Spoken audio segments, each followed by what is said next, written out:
Many thanks to our studio audience for joining us today on Delmarva Life. To find out how you can become a member of our studio audience, visit delmarvalife.com and click on the show tab or give us a call. The number's on your screen, 443-880-9116. Well, you know, wrestling is a fun sport that requires discipline and hard work. But WBOC's Ryan Marshall caught up with a Kent County, Delaware woman who says the sport can also have dire consequences. Cynthia Devine, a nurse from Dover, wants to protect her most precious assets. Her two teenage sons, 18-year-old Zachary and 13-year-old Tanner, they are her world. What means the world to them? Wrestling. But these two worlds collided. She says Zachary, as an undersized teenager, was given doctor-prescribed growth hormones. All the while, his wrestling coaches told him to cut weight to be more competitive.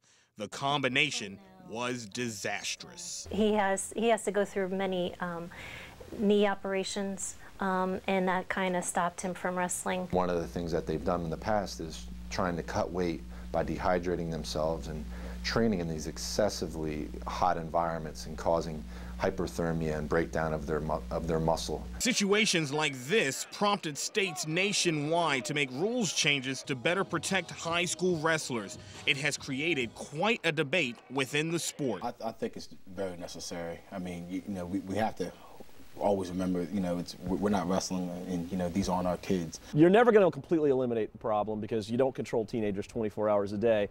But what we've done in the state of Maryland is implement a system that has some pretty rigorous protocols. Wrestling with weight, the nation's problem, Delmarva's solution. And Ryan joins us now to talk about his story. Thanks for joining us, Ryan. Thank you for having me. Yeah, so this is nothing new, but you're kind of bringing it to light. How do you respond to that? Well, it's interesting because a lot of people think that this has been a situation that's going on. Wrestlers have been, excuse me, wrestlers have been trying to cut weight, gain weight to get to a certain weight class, and now states have come in and said, hey, we've got to cut this out. But some people are still saying that, hey, this is sort of a problem still, even though you have these regulations in place. You know, it's still something that, you know, is going on, you know, some of the extreme measures that are being taken to ensure that these wrestlers get to their weight. Well, now you're talking about regulations, and he had just said rigorous protocols. Is there a plan in place? There is, and the National Federation of State High School Associations in the 2006-2007 season put plans in place for wrestlers to get tested. They have a hydration test where they have to take a urine sample. Wrestlers have to take a urine sample, and then immediately followed by a body fat content test to make sure that they're at their minimum content weight, body fat mass index for wrestling. That's done before the season starts.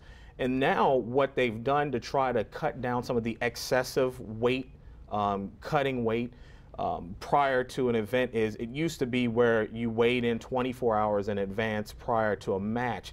Now that cuts down to 2 hours before the match. So what that does is it keeps the wrestlers from, hey, if you don't make weight, excessively cutting weight quickly. And that's something that they have done and implemented with different states, state wrestling associations, including here in Delaware and Maryland. And you spoke with a mom who had some big concerns, and she actually took it to court. Safety over sport. You can catch Ryan's special report tonight on that Kent County, Delaware family on WBOC News at 10 on Fox 21. Thanks for coming, Ryan. Thank you for having me. Well, up next on Delmarva Life, Easton native Maggie Rogers joins us to talk about her rise to success through song. Take us to the break, Maggie.